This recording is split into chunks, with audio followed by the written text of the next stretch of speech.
Hello. In Javain hemi channel a hian chibai o. Hey, voin chu mission veng thlang kon. Mission veng thlang lam hu lo tan.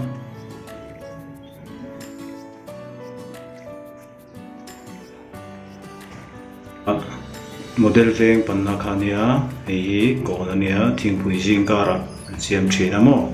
Chuan helai hi kon lai tak khania. Hey, còn lại tất cả nha. Chuan khi lại con khi school pui con trang aron chuk na khania.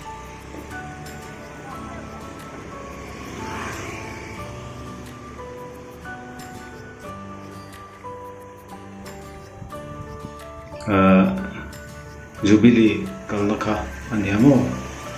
Jubilee kalthea chuan so lai atang poson kalthea so lai so Sinat Higher Secondary kalna khania mo chuan hei biakin panna khania chuan heta tangin alang dan chu ku lai ko anita mo chuan Kian kalje langa Sinat Higher Secondary kong khanita chuan helai hi biakin panna khania chuan heta tanga langdan chuan mission veng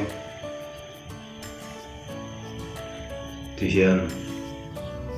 chuan hei hi mission veng biakin khanita chuan so lai so kulikon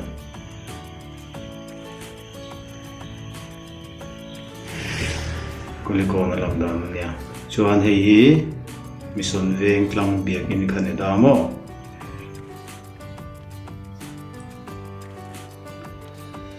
hei hi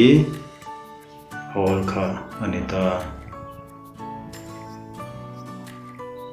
chuan heta hian reception a awma ti hian an kal zela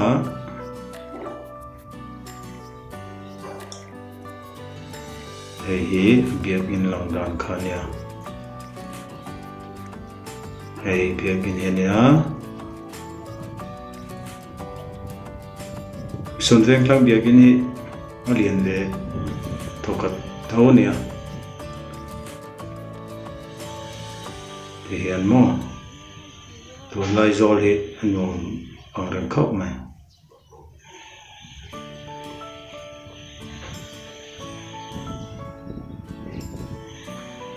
Tiyan.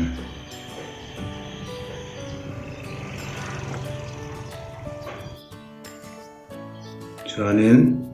helai hi sai hostel sai mo sai khania chuan Sinat Higher Secondary panna khania lai hi chuan tiyan hi chuk chuan helai hi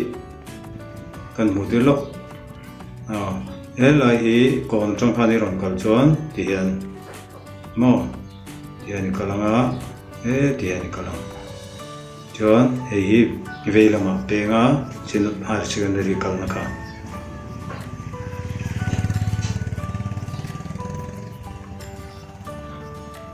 tikhian mo kon atang ron kal chuan veilama Sinat Higher Secondary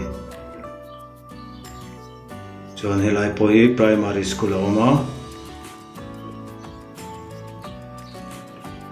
ti hian biakin langdan a hnuai atanga mo kong hnuai atanga a langdan ania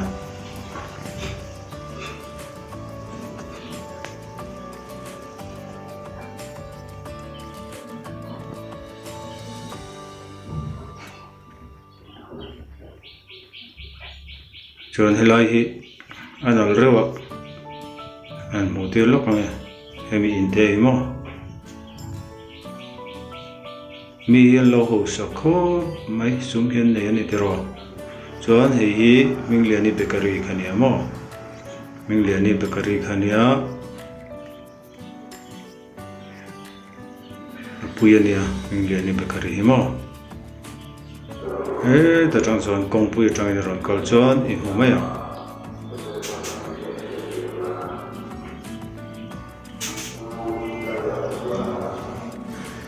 chuan hei hi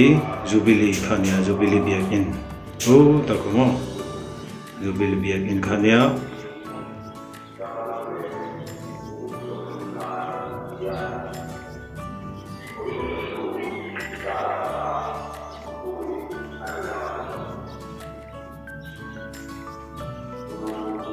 jubilee po hi anu ve thonia tison chuan hei hi jubilee atanga mission veng thlang jubilee atanga khatla lam dan ania chuan he ta chon mission veng thlang kon kha akal le theini he ta thangya